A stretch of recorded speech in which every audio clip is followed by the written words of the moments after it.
فاسألوا أهل الذكر إن كنتم لا تعلمون۔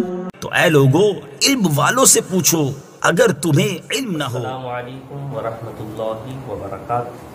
آپ تمامی اسلامی بھائیوں اور اسلامی بہنوں کو رمضان المبارک کا مہینہ مبارک ہو، اور اللہ عز و جل اس مہینے میں ہمیں جو ہے نمازیں پڑھنے اور خدا کی عبادت زیادہ سے زیادہ کرنے کی توفیق عطا فرمائے۔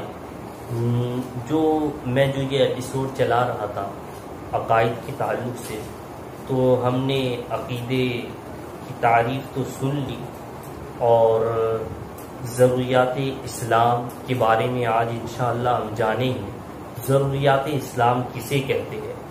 تو علماء فرماتے ہیں یہ ایسے عقائد ہے جو قرآن مجید یا حدیث متواتر یا اجماع صحابہ سے ثابت ہو۔ تین چیزوں کا ذکر اس میں کیا گیا ہے، یا تو وہ قرآن مجید یا حدیث متواتر یا صحابہ اجماع صحابہ سے ثابت ہو، اور ان دلائل کی اپنے مفہوم پر، ان دلائل کی یعنی جو یہ چیزیں بیان کی گئی ہے، ان دلائل کی اپنے مفہوم پر دلالت قطعی اور واضح ہو۔ ان دلائل کے قطعی ثبوت ہونے کی وجہ سے ان میں شک و شبہ کی گنجائش نہیں ہوتی، اور قطعی دلالت ہونے کی وجہ سے ان میں تعویل نہیں چلائی جا سکتی، ٹھیک ہے۔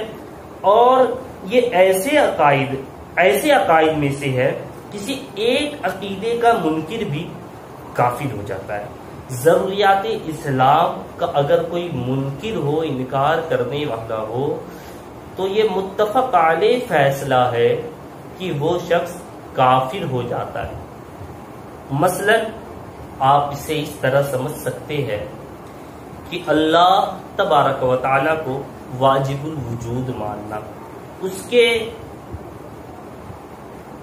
استحقاق عبادت یعنی ہم صرف اسی کی عبادت کر سکتے ہیں، وہی عبادت کے لائق ہے، اس کو ماننا، اور اللہ کی صفات میں کسی کو شریک نہ ٹھہرانا، اسے بے عیب ماننا، فرشتوں کو ماننا، آسمانی کتابوں کو ماننا، انبیاء و رسول کو ماننا، قیامت کو ماننا، تقدیر کو ماننا، نبی کریم صلی اللہ تعالی علیہ وآلہ وسلم کو آخری نبی ماننا، عذاب قبر کو ماننا، معراج کو حق سمجھنا، شفاعت کو جواز ماننا، قیامت کے دن اللہ تعالی کی رؤیت یعنی دیکھنے کا عقیدہ رکھنا، ختم نبوت کے بعد کسی کو کوئی بھی مومن یا کوئی بھی مومن جو اپنے آپ کو کہہ رہا، چاہے وہ کافر کیوں نہ ہو، کوئی بھی اب دنیا میں جتنے بھی لوگ آئیں گے، اس کے بعد کوئی بھی نبی نہیں بن سکتا، ٹھیک ہے۔ انبیاء و ملائکہ کو معصوم سمجھنا، تو یہ سب چیزیں ہیں، جس طرح نماز، حج، زکوٰۃ، یہ سب چیزیں جو ہے ضروریات اسلام سے ہے، اس کا منکر جو ہے وہ کافر ہو جائے گا۔ نمبر 2 جو ہے میں آپ سے عرض کر رہا ہوں، آپ نیچے اسکرین پر بھی دیکھ رہے ہوں گے، ضروریات مذہب اہل سنت و جماعت۔ یہ کیا ہوتا ہے؟ آئیے سنتے ہیں۔ یہ ایسے عقائد ہے جن کا ثبوت ضروریات اسلام کے دلائل کی طرح قطعی ہو۔ کیا فرمایا گیا اس میں؟ جن کا ثبوت ضروریات اسلام کے دلائل کی طرح قطعی ہو، لیکن اس کے دلائل کی دلالت قطعی نہ ہو، لیکن اس کی جو دلائل جو ہے وہ دلالت قطعی نہ ہو، بلکہ اس میں تعویل کا احتمال موجود ہو، ٹھیک ہے۔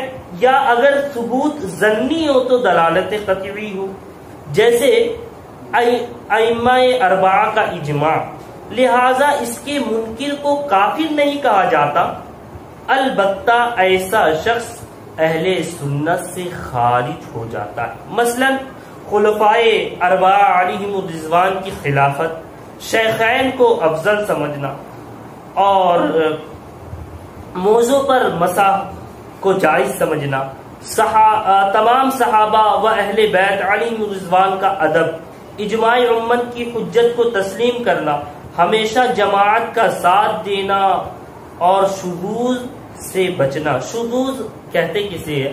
شذوذ جو ہے وہ کم کے معنی میں آتا ہے، اور اس سے یہاں جو مراد ہے شذوذ یعنی کم گروہ سے بچنا۔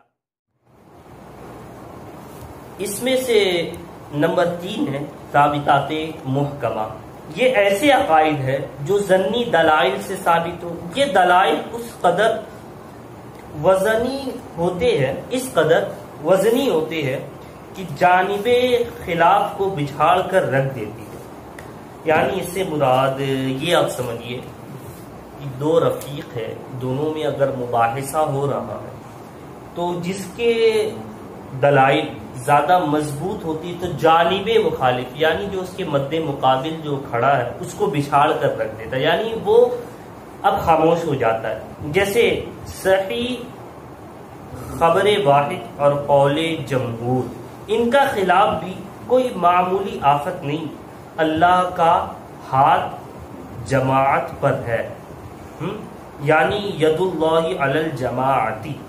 تو یہ جو مثال جو بیان کی گئی ہے اس سے آپ تھوڑا سمجھ لیں کہ اس کی جو دلالت جو ہے ظنی ہے، یہ جو ہے دلالت جو ہے وہ ظنی ہے، اور مگر اس کی دلالت اس قدر وزن دار ہے کہ دوسرے والے جو مخالف ہے وہ اب اس کا کوئی جواب نہیں دے سکتے۔ مثلا یہ سمجھے اللہ نے فرمایا ید اللہ علی الجماعتی، ید اللہ علی الجماعتی، اللہ کا ہاتھ جماعت پر ہے، یعنی اللہ کا دست قدرت جماعت پر ہے، کوئی اس میں مذائقہ نہیں ہے۔ یہ دلالت جو ہے وہ ظنی ہے مگر یہ وزنی دلالت ہے، ٹھیک ہے۔